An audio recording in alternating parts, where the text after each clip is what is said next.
اور یہ دنیا کی زندگی سوائے دھوکے کے اور کچھ نہیں ہے۔ متاع الحیات الدنیا جو ہے یہ در حقیقت دھوکہ ہے۔ کس معنی میں دھوکہ ہے؟ اگر یہ آپ کو آخرت سے غافل کر دے تو یہ دھوکہ ہے، دھوکہ ہے، دھوکہ ہے، دھوکہ ہے۔ اس کو اقبال نے کہا ہے کہ کافر کی یہ پہچان کہ آفاق میں گم ہے، یہ آفاق کے اندر ہم دنیاوی زندگی کے چھوٹے چھوٹے معاملات میں گم ہیں۔ سائنسدان جو ہے وہ کائنات کی یہ کیا ہے، یہ گلیکسیز کیا ہے، وہ ایک نیا ستارہ دریافت ہو، وہ بھی آفاق میں گم ہے، گم ہے۔ اسے اس کے پیدا کرنے والے کا دھیان کبھی نہیں آتا۔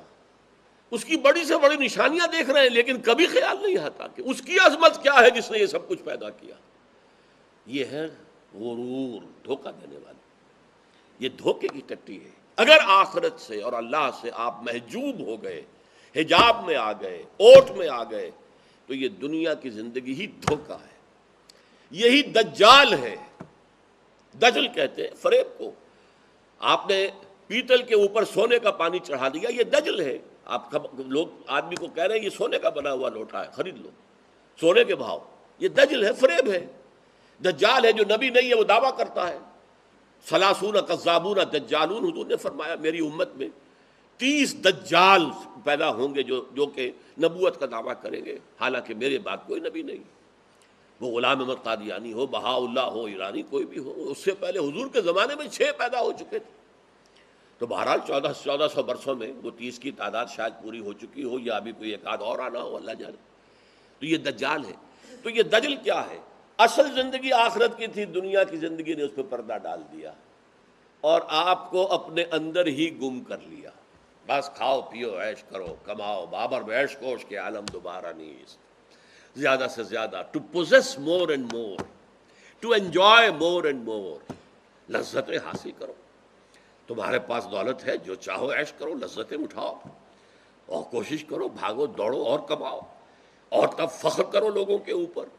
بالکل جیسے ہی نئی برانڈ آیا ہے کار کا، فوراً تمہارے دروازے پر آ جائے، تم سے پہلے کوئی سبقت نہ لے جائے کہ اس کے ہاں پہلے آ جائے، وغیرہ وغیرہ۔ یہ آپ گم ہو گئے، گم ہو گئے۔ یہ ایسا ہی ہے جیسے کہ اقبال نے عقاب اور چیونٹی کا جب مکالمہ کرایا تو کہا کہ تو رزق اپنا ڈھونڈتی ہے خاک راہ میں 9 پہر کو نہیں لاتا نگاہ میں۔ تو زمین کی مٹی کے اندر ہی سے کہیں سے کوئی دانہ ملا اسے لے کے چل رہی ہے، تیرا حال یہ ہے۔ اب میں جو ہے آسمانوں کو نہیں لاتا اپنی نگاہ کے اندر، میری اڑان دیکھ۔ اسی طرح ایک انسان وہ ہے کہ جو رہتا دنیا میں ہے لیکن دنیا سے بالا تر ہو کر رہتا ہے۔ بازار میں سے گزرا ہوں، خریدار نہیں ہوں۔ کن فی الدنیا کانک غریب و عابر سبیل، دنیا میں ایسے رہو جیسے کہ تم اجنبی ہو۔ یہ دنیا تمہارے لیے اجنبی ہے، تم اس کے لیے اجنبی ہو گئے ہو۔ کن فی الدنیا کانک غریب و عابر سبیل، یا جیسے راستہ چلنے والا تھوڑی دیر کسی درخت کے نیچے سائے میں آرام لینے کے لیے بیٹھ گیا تو اس درخت کو اپنی منزل تو نہیں سمجھتا، اپنا گھر تو نہیں سمجھتا، تھوڑی دیر کے بعد وہ چھوڑے گا اس درخت کو، اس کے سائے کو، اور آگے لے گا، اپنا راستہ پکڑے گا۔ دنیا کو اس سے زیادہ اگر اہمیت تم نے دے دی تو اس کا مطلب یہ کہ تم گم ہو گئے۔